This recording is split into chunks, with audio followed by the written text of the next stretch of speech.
The David Pakman Show at davidpakman.com.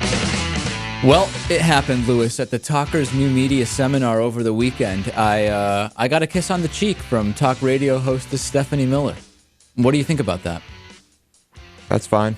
We got this picture is up on our Facebook channel along with a bunch of other pictures from the talk radio conference, and people just seem up in arms by it.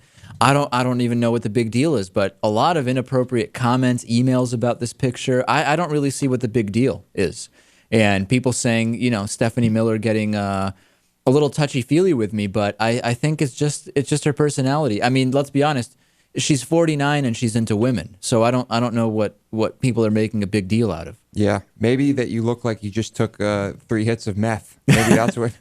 Maybe that's what the outrage is about. Do you think that's the problem? It was really hot in there, and it was just I don't know. I think it was a good conference. There's a bunch of pictures, including with Alex Jones, who I'll tell you about his appearance, which was, speaking of appearing to be hopped up on something.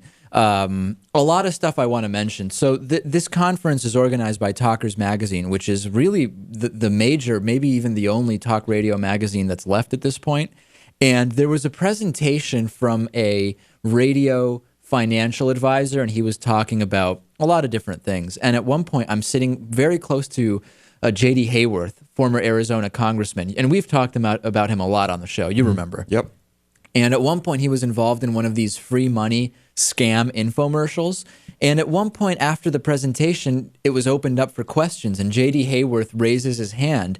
And he says, hey, can you tell me about precious metals? I mean, given all of the uncertainty that you're talking about, shouldn't people be putting money into precious metals like gold? So you know what goes through my mind. I'm thinking this guy must be doing... He's pitching something. He must be doing a gold commercial. And you know what? The presenter actually said, there is really...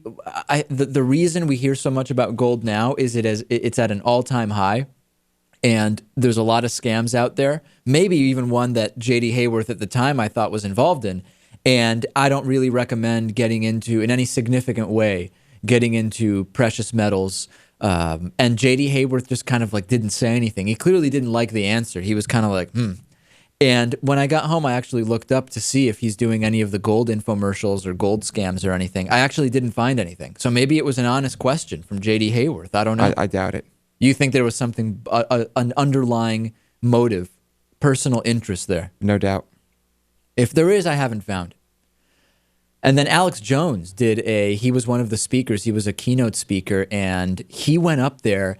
And you know how Alex Jones goes on these rants on his show. Oh, I know. And we've seen a bunch of them. And the speech he gave was basically like one of those rants. I mean, he was there to talk about the success of his multi-platform show and how he's doing so well on all of these different platforms, YouTube and podcasts, so on and so forth.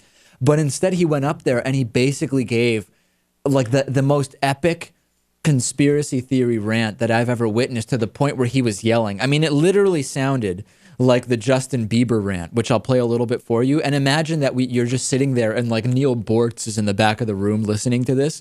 He doesn't know what hit him. And I was compelled by it. I just couldn't tell if it was for real or not. I mean, it basically sounded like this. Nikola Tesla, or looking up to Magellan. I mean, kids, Magellan's a lot cooler than Justin Bieber. He circumnavigated with one ship the entire planet. He was killed by wild natives before they got back to Portugal. And when they got back, there was only 11 people alive of the 200 and something crew, and the entire ship was rotting down to the waterline.